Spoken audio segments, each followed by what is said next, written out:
Esto es Cosas de Sapiens. De las cavernas a las estrellas. Iniciamos el viaje.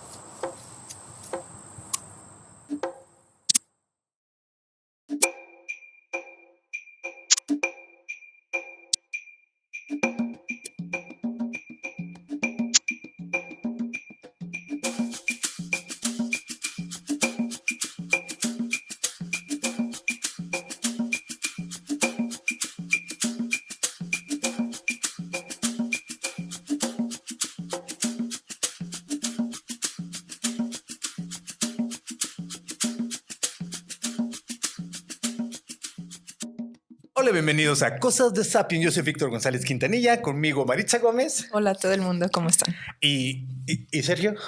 ¿Dónde está Sergio? A ver, está mandando aquí. Taina, Interspatial Messages System have new message in the tray. Hola, soy Taina, Agustaina, en español Agustina, Agustina Hernández de Hernández y Hernández, o sea, de los Hernández de los Altos. Soy la computadora personal del sistema operativo perteneciente a la nave Tepa-1 del proyecto espacial Cosas de Sapiens. Nací en Jalos pero vivo en Temacapulín, municipio de Cañadas de Obregón. Soy prima de Siri, sobrina de Alexa, media hermana de OK Google. Podría platicarles que una vez participé en Señorita Cualtos, pero ahora tengo un mensaje urgente para la tripulación. Hola, les habla el capitán Velasco, responsable de la instrumentación y despegue de la nave Tepa-1 del proyecto espacial Cosas de Sapiens. Me dirijo a ustedes para reportar serios problemas de concentración de gas metano, propano y fulano en el interior de mi pancita, que de acuerdo a nuestra computadora de viaje, la inesperada presencia de un bache interestelar podría generar una violenta explosión que impactaría al resto de la tripulación durante el viaje. Por lo anterior, en tanto el tratamiento médico responde, me mantendré en tierra este viernes para evitar que el riesgo de una implosión genere un baño de proporciones nunca vistas en la historia de la carrera espacial. Buen viaje a todos, pásenla bonito. Postdata, vía la Agencia Espacial Mexicana, la NASA y el AMAZATE, o sea, la Agencia Municipal de Servicios Aeronáuticos de Tepatitlán, ha sido debidamente notificados de mi baja para este viernes. Un abrazo. Mensaje terminado. Para disfrutar de los servicios de Taina, escuche y aproveche nuestro fácil, práctico y siempre sencillo menú de opciones. Para grabar marque 1337.2, luego tecla 0, luego tecla 1, luego tecla 0. Borre todo y solo sonría. Para borrar marque el mismo número y después la tecla 1337.2. Para encenderme, tóqueme con pasión. Para apagarme, simplemente hágase el disimulado, deje de mandarme mensajes y olvide lo nuestro. Para invitarme a salir, marque después de horas de trabajo, o envíeme un email a sabrosacosaladelssapiens@corazones el muy pillín. Gracias por su atención. Continuemos con nuestro viaje. ¡Órale! Definitivamente mejor que se quedara entonces en casa reposando. Un saludo y abrazo, Sergio. Mejórate. Sí. Así que estamos aquí, Maritza y Víctor, para platicar de un tema que yo creo que va a dar mucho de qué hablar dentro de nuestro podcast, de la serie Nosotros los Sapiens. ¿Cómo somos los Sapiens? ¿Quiénes somos los Sapiens? Eso es algo que poco a poco hemos ido pintando. ¿Cómo? ¿Cuáles son las características que son únicas de los seres humanos? De eso vamos a hablar hoy. Únicas en el sentido del comportamiento, en el sentido de lo que podemos hacer, también en el sentido biológico, en el sentido físico, porque antes pensábamos unas y luego ya nos dimos cuenta que son otras. Por ejemplo, por mucho tiempo pensábamos que vivíamos al centro del universo, que nuestro mundo, nuestro planeta, era el centro de todo. Y después llegó Copérnico y pudo encontrar, al observar las órbitas, y descrito dentro de su libro sobre las revoluciones de las órbitas celestes, que no somos el centro del universo. Después pensábamos que éramos el pináculo de la creación de entre todos los animales de la Tierra. Después llegó Darwin y nos mostró que en realidad somos el remanente de un largo proceso de selección natural al que llamamos evolución. Incluso nos hemos dado cuenta últimamente con algunas de los nuevos hallazgos y evidencias de que ni siquiera nuestro pensamiento está bajo nuestro control por completo. Hay impulsos, hay cosas que suceden que nos llevan a hacer las cosas que hacemos.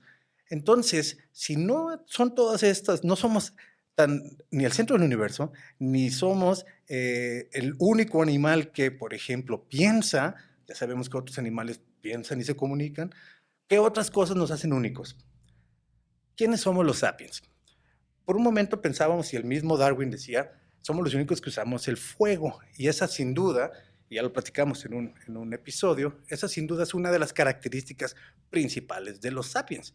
Usamos el fuego, somos el chango que aprendió a usar fuego y a quemar cosas, a defenderse, a quitarse el frío, a poder andar en la oscuridad, llegar a latitudes más lejanas del Ecuador. Esa es una de las cosas que hacemos solamente los sapiens. Aunque acabamos de darnos cuenta últimamente que no, que también hay otros animales que usan el fuego. Que somos los únicos animales que tenemos lenguaje. Pues también hay otros animales que tienen algo como lenguaje. Que somos los únicos que usamos herramientas. Resulta que prácticamente todos los primates superiores usan herramientas, que tenemos cultura. Bueno, parece ser que no somos los únicos que tenemos cultura. Unos nuevos hallazgos y algunas nuevas evidencias nos indican que quizá incluso otras especies tienen algo de lo que nosotros llamamos cultura. Vamos a entrar un poquito para platicar acerca de eso, Maritza, si estás de acuerdo, sobre nuestros primos, los primos de los sapiens, que también parece ser que usaban herramientas y que tenían esta construcción y reproducción cultural. Justo, un poquito manteniéndonos al tanto de lo que sucede en el mundo de la paleontología y la arqueología, la BBC informaba el 6 de mayo de este año, lanza la pregunta, ¿fueron los neandertales más cultos y sofisticados de lo que se piensa? Entonces, lo que nos están presentando acá es algo que me parece genial, es una controversia científica. Y al menos la controversia científica es un recurso muy usado en la historia de la ciencia para explicar, digamos, la historicidad, la contingencia de la creación del conocimiento científico. No es que el conocimiento científico y los hechos y los datos existan fuera de nuestras personas, sino que el conocimiento científico es algo que vamos construyendo con cajitas de herramientas teóricas y metodológicas, ¿no? Entonces, este artículo de la BBC nos cuenta sobre la controversia científica que está actualmente girando en torno al neandertal, a nuestros primos lejanos y extintos, creo, ¿no? Sí, Homo neanderthalis se extinguió hace poco más de 10,000 años, por lo menos a lo que sabemos hoy, de la evidencia que tenemos, aunque convivimos con ellos algún tiempo en el norte de Europa. Entonces justo nos dicen, suena como que una historia de terror. Cuentan que hace, ¿cuántos años? 135,000 años, en una región de Europa, alguien con las manos ensangrentadas cargó más de 35 cabezas enormes con cuernos a una cueva pequeña, oscura y sinuosa. Así empieza la historia. Luego se encendieron pequeños fuegos en medio de un suelo rocoso, mientras en la cámara iluminada resonaban golpes sordos y crujidos cuando se destrozaban los cráneos de bisontes, bueyes, ciervos y rinocerontes. Entonces nos dicen, no es el comienzo sangriento de una novela de terror de la Edad de Hielo, sino que es el escenario de un fascinante misterio neandertal. Entonces nos estamos acá ahora preguntando, la comunidad científica, si los neandertales tenían este tipo de rituales, digamos, simbólicos, ¿no? Que iban más allá de existir y procurar el alimento y de cuidarse y refugiarse, sino de ser capaces de crear sentido y cosas con significado simbólico, ¿no? Una de las cosas que sabemos que los sapiens hacemos es dolernos de nuestros muertos y buscar una sepultura, celebrar su vida e incluso conmemorar los aniversarios de cuando se han ido, pero al parecer también Homo neanderthalis, esta otra especie de homínido superior, que si lo viéramos, o sea, si estuviera aquí al lado de ti, se parecería mucho a un ser humano, un poquito más grande la caja torácica, más narizón, pero se parecían mucho a los Homo sapiens. Pero al parecer ellos también tenían construcciones culturales más complejas. Y herramientas. Y herramientas, representación artística. Así que quizá eso no es único de los sapiens. ¿Quiénes somos entonces nosotros que no tienen ningún otro animal? Parece ser que la construcción cultural, si es que esto se afianza, digamos, porque también es un nuevo hallazgo, pero parece ser que esta construcción cultural no sería única de los sapiens. Pero metiéndole un twist, hay incluso nueva evidencia de que nuestra relación con los primos neandertales fue mucho más cercana de lo que creíamos. De hecho, en 2022, el Premio Nobel de Medicina, que fue para Svante Pabo, fue por revelar la genética de humanos extintos, porque Homo significa humano, es humano neandertal. Y lo que él encontró, una vez que se pudo secuenciar el ADN, el genoma completo de Neandertal, es que no desaparecieron del todo. Hay ADN de Neandertal en los Homo sapiens de hoy. Sobre todo, todos los que son descendientes, bueno, no sobre todo, precisamente los que son descendientes del área de Europa, probablemente África, Asia o nativos americanos no, pero los descendientes de europeos, si es que tienes alguna descendencia europea, es muy probable que tengas ADN de Neandertal. Así que incluso la línea que divide entre nuestra especie y la de Neandertal parece ser que no es tan precisa, es un poquito más difusa incluso. Pero, a ver, ahí te va la pregunta. ¿Qué dividiría una especie? O sea, qué nos distingue de ellos o hipotéticamente, qué nos haría distintos como especies? Bueno, una de las definiciones de especie es que no se puede, entre dos especies, o la línea que divide entre dos especies, aunque se parezcan mucho, por ejemplo, un caballo y un burro, es que no pueden reproducirse y cuyo producto sea fértil. Un caballo y un burro se pueden reproducir y van a tener una mula o un burdégano, dependiendo cuál era el macho y cuál era la hembra. Un tigre y un león. Un ligre. Un chihuahua y un... No, pero eso ya es otra cosa. Así son los perros, son de la misma especie. Claro. Entonces, una mula no es fértil. Se puede reproducir, pero no es fértil. Pero esto de que encontremos ADN de Neandertal en los humanos modernos nos hace pensar que, bueno, y entonces, ¿no eran otra especie? Hay quien se lo pregunta. Estábamos escuchando por ahí a Adam Rutherford, que tiene un libro que se llama Humanimal, o Humanimal, sería en español, en un podcast de Sean Carroll, que se lo recomiendo mucho, se llama Mindscape, es un podcast maravilloso de comunicación de la ciencia y le entran a muchos temas, y él explicaba esto de que, pues simplemente no es que en realidad el mundo esté tan categorizado y vayamos nosotros encontrando esas cajitas en donde nos gusta acomodar las cosas.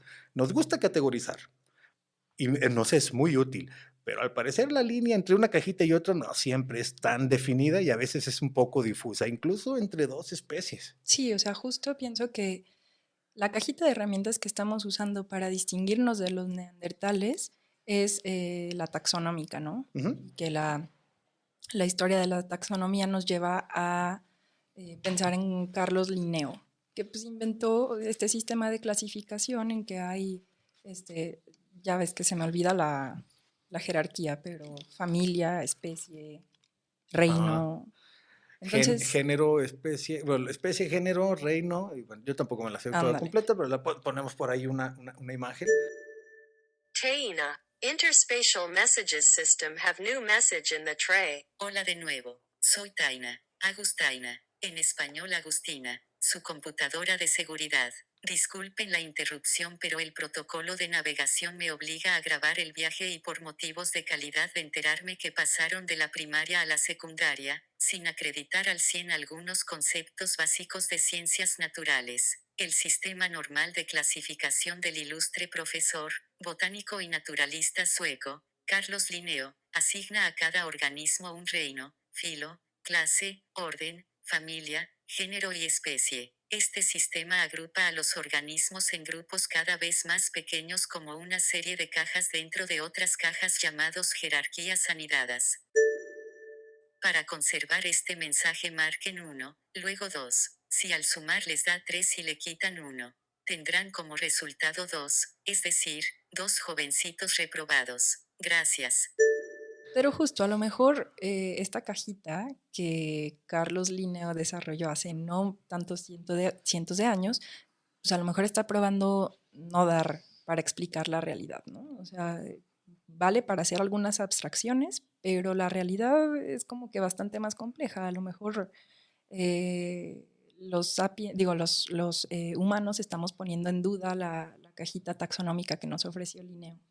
Sí, y la taxonomía sin duda nos sirve para darle sentido al mundo de lo que vamos encontrando, las evidencias que vamos encontrando las vamos acomodando, pero en ocasiones pues no se van a cumplir como nos imaginábamos. Como dice Neil deGrasse Tyson, el universo no tiene ninguna obligación de tener sentido para ti. Como Sí, un ornitorrinco. por ejemplo, ¿Qué sentido tiene un ¿cuál era la ornitorrinco? definición en los mamíferos? Los mamíferos todos nacen vivos y el ornitorrinco nace de huevo. Otra cosa, entre los mamíferos no hay animales venenosos. Los ornitorrincos tienen veneno. O sea, en esa misma especie confluyen 2 o 3 excepciones, lo que nos recuerda la frase de que la biología es la ciencia de las excepciones. Se encuentran excepciones a muchas cosas continuamente y nosotros somos biología, somos animales, también somos excepciones, o hay excepciones que vamos a encontrar a partir de lo que creíamos, nos vamos a dar cuenta que no todo lo que creíamos era como lo creíamos, a partir de la evidencia nueva. El conocimiento el conocimiento científico por lo menos, específicamente se va construyendo a partir de nuevas evidencias y nuevas interpretaciones de esa evidencia, lo van afinando, a veces hay cambios importantes, cambios de paradigma que le llaman, pero normalmente se van sumando cosas y hay cosas que creíamos y que luego nos damos cuenta que no eran ciertas. Y los desarrollos tecnológicos, ¿no? Van, digamos, cambiando la manera en que podemos analizar al mundo. Ahora podemos leer la genética, o sea, cosa que hubiera sido impensable hace 100 años. Nuestra cajita de herramientas se va actualizando. Y con ella, con esa actualización, se va actualizando como el conocimiento científico, de manera que el conocimiento científico no es para nada algo estático, ¿no? Sí, por ejemplo, entre 2001 y 2003 se terminó de mapear el genoma humano.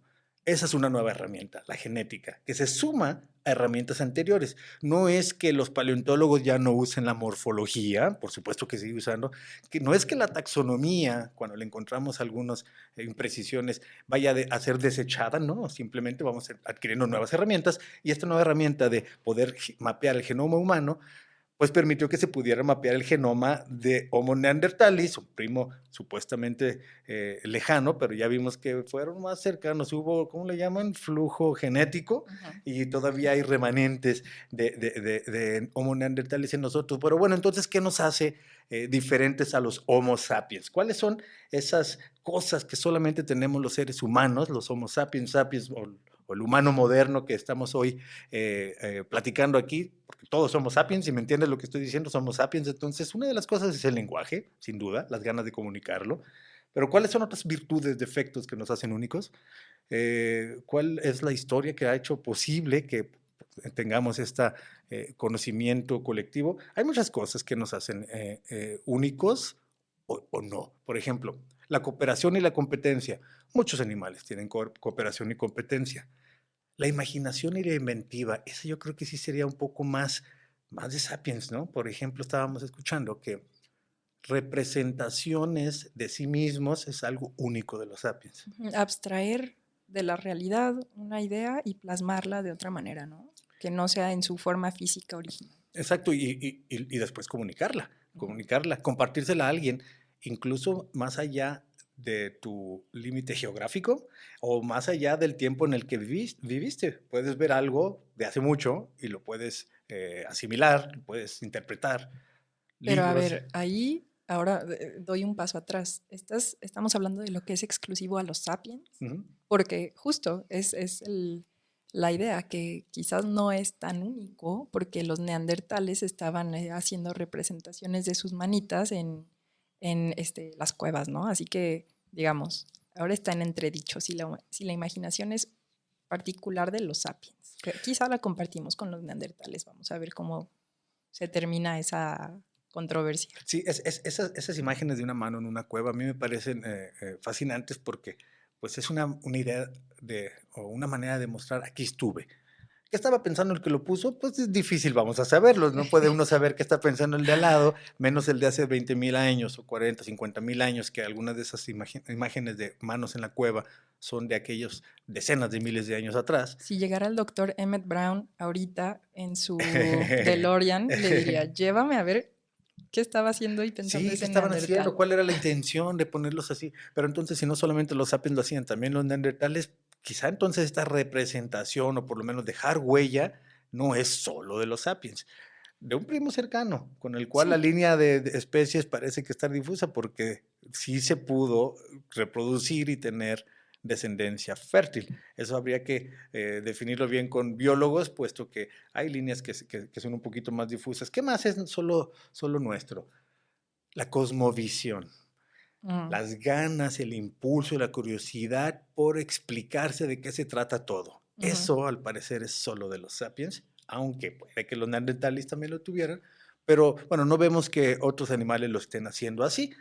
No están preocupados por explicarse su lugar en el universo, ni por estudiarlo, ni por hacer libros sobre ello, ni por platicárselo. Y naturalmente, al estar ausente, eso impacta en las estructuras sociales que sí tienen, bueno, la organización social que sí tienen otras especies, pero naturalmente esa estructura social de los chimpancés, por ejemplo, pues no va a estar atravesada, permeada por una cosmovisión.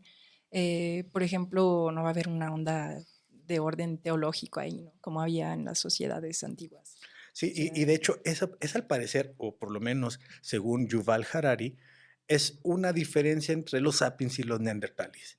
La capacidad de tener fantasías compartidas que llevó a que los sapiens se organizaran muchos juntos y que los grupos sapiens fueran mucho mayores que los grupos de neandertales. Recordemos que nuestra especie tiene más o menos 300,000 años, al menos la evidencia que tenemos. Estamos chavos. O sea, 300,000 años es muy poco para el tiempo de la vida en la Tierra. Los dinosaurios duraron cientos de millones de años, como casi 200 millones de años. Nosotros no llevamos ni 1,000,000, llevamos 1/3 de millón. Pero en la mayor parte de ese tiempo éramos tribus, o al parecer se juntaban en tribus de 80, 100, 120 individuos. Y también los neandertales se juntaban en tribus, incluso más pequeñas, 50 individuos. ¿Cómo fue que los sapiens terminamos viviendo en ciudades con millones? Pues porque pudimos, según explica Yuval Harari en su libro Sapiens, breve historia de la humanidad, que en español le pusieron de animales a dioses. Explica que las fantasías colectivas, la capacidad de que varios, aunque no nos conozcamos, tengamos una idea en común, por ejemplo, la religión, o hay otras ideas en comunes, la idea de una nación. O sea, el que vive tras Lomita, aunque nunca lo hayas visto, también defiende una idea que a ti que tú crees, y entonces juntos vamos a tratar de cooperar. Eso al parecer es solo de los sapiens, esta idea de fantasías colectivas que incluso dan pie y permiten el comercio. La nación como fantasía colectiva me encanta. Este académico Benedict Anderson que habla de la nación es como, yo me imagino como parte de un conjunto con una persona que vive en Chiapas y con otra persona que vive en San Luis Potosí. Y formamos parte de la misma nación, que es una ficción colectiva, pero pues ahí estamos cantando casi cantando el himno nacional. Con símbolos, historia común, fronteras que antes eran imaginarias, ahora ya incluso en algunas hay paredes, pero sí, es una fantasía colectiva. La idea de nación es moderna, es reciente. Bueno, no, la palabra moderna es problemática, es reciente. Por mucho tiempo no había naciones, había campo y ciudades. Pero sí, eso es algo que al parecer es único de los sapiens, que tenemos este tipo de fantasías colectivas en las cuales podemos estar de acuerdo, personas que no se conocen, pero que ya se caen bien y que ya vamos por la misma idea, aunque nunca hayamos estado juntos. Y eso permitió que hubiera entonces, comercio, religiones, naciones y muchas otras cosas. Deporte. Sí. Imagínate todos los que le van a las Chivas, Por se ejemplo, sienten como hermanos. Exacto. Que no se conozcan. Esa es una fantasía común. La camiseta. Traer la misma camiseta que otras personas a las que nunca has visto. Y vas al estadio y el de al lado es como tu hermano, aunque nunca hayas estado en Y el contacto otro con manera. es tu enemigo mortal, aunque no lo conozcas. Sí, eso es. Las fantasías colectivas llevan a este encuentro y al parecer los Homo neanderthalis no tenían esa capacidad. Así que sí tenían sociedad, sí tenían cultura, pero la nuestra fue más beneficiosa para que pudiéramos después trascender o que sigamos nosotros aquí. Al parecer también hay otras cosas que los sapiens hacen que otros animales no, y esta creo que sería una de las más importantes. Los demás animales no hacen podcast, no hacen libros, no hacen películas, no cuentan cuentos. Escucharía un podcast de delfines o de ballenas para saber de qué hablan, pero no, desafortunadamente no. No, hay cosas simples que creíamos que nomás hacíamos nosotros, como hacer fuego, pero ya sabemos que otros animales se aprovechan el fuego, sobre todo hay muchas aves que aprovechan el fuego. Hacer herramientas, hay muchos animales, sobre todo primates, que usan herramientas, y también los córvidos, los cuervos y sus primos, y otras aves usan herramientas. Pero el pensamiento colectivo y lo que llamamos el lenguaje simbólico, que puede ser transmitido de uno a otro a través de muchos medios, ya sea una plática, un libro, un cuadro, una historia, un relato, una película.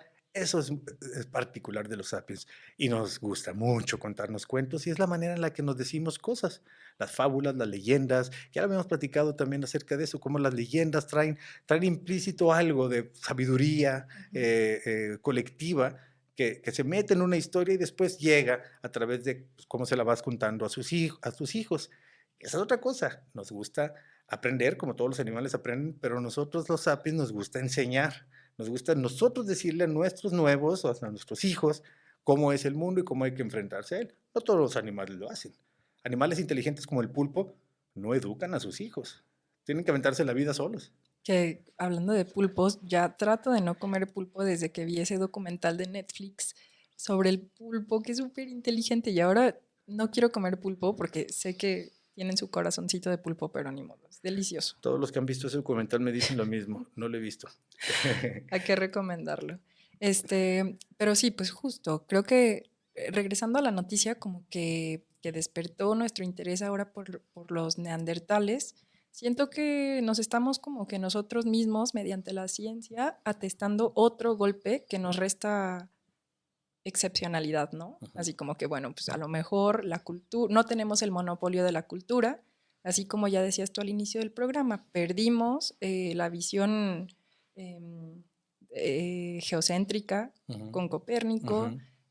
Darwin nos da otro golpe. Nos como tumbó del pináculo colectivos. de toda la pirámide de todos los animales, como que si fuéramos el más refinado, pero no, somos... Nosotros mismos, mediante la ciencia, que me parece que es genial, nos hemos ido quitando del centro, ¿no? Y nos hemos ido quitando excepcionalidad.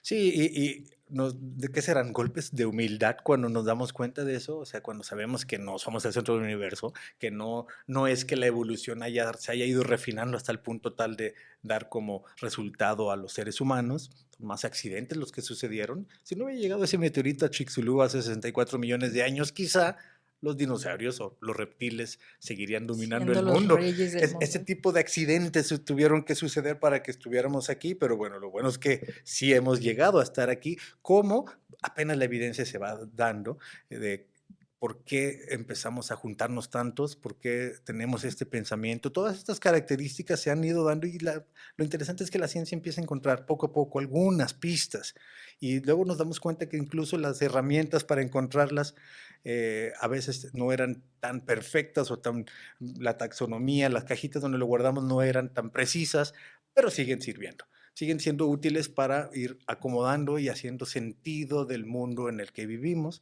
Nuestra posición dentro del mundo y dentro del universo cada vez la tenemos un poquito más clara. O si no, por lo menos cada vez sabemos más lo que no sabemos y eso también es algo único de los sapiens. Justo, y para saber más de lo que no sabemos, invito a nuestro auditorio a como que mantenerse al tanto de esta discusión científica que sigue desarrollándose sobre los neandertales. Ahí les pasamos unos artículos de la BBC, de The Guardian y de The Conversation, que explican como que muy bien este momento de duda en que estamos. Sí, exacto. Vamos a poner ahí algunas referencias, como siempre, en la descripción del capítulo acerca de lo que estamos platicando hoy, puesto que hay una producción interesante con respecto a nuestra relación con las otras especies cercanas, como los neandertales sobre todo. El premio Nobel que mencionaba de Svante Pavov fue el año pasado, es el último, o sea, el actual, por decirlo así, del premio Nobel de Medicina, fue específicamente sobre esto, el análisis genético de los humanos y de los neandertales. Así que pondremos ahí algunas referencias por si tienes interés de continuar en el tema. Y pues bueno, por el momento vamos a dejar ahí el tema de qué nos diferencia a los sapiens. Son muchas cosas que al parecer en la historia de la ciencia ha habido muchos momentos en el que uno u otro científico dijo, esto es lo que nos diferencia a los sapiens de todos los demás animales, esto es lo que nos hace únicos. Y lo que hemos visto, la regularidad ha sido, luego sabemos que no es cierto, que era nomás una cosa. No es una sola cosa, es la combinación de varias. Que somos los únicos que usamos fuego, no somos los únicos, pero lo usamos de una manera en la que sí nos diferencia de la mayoría.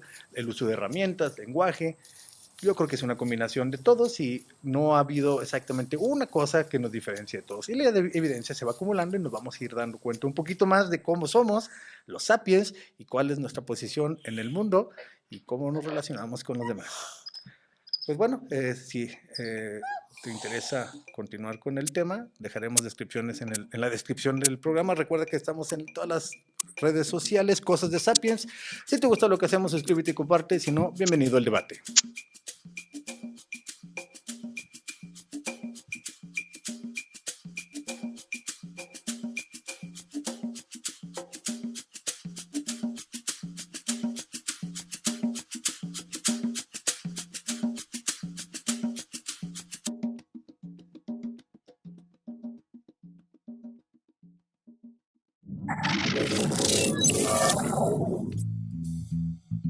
Terminamos. Te esperamos en el próximo viaje. Cosas de Sapiens es producido por el Centro Universitario de los Altos de la Universidad de Guadalajara.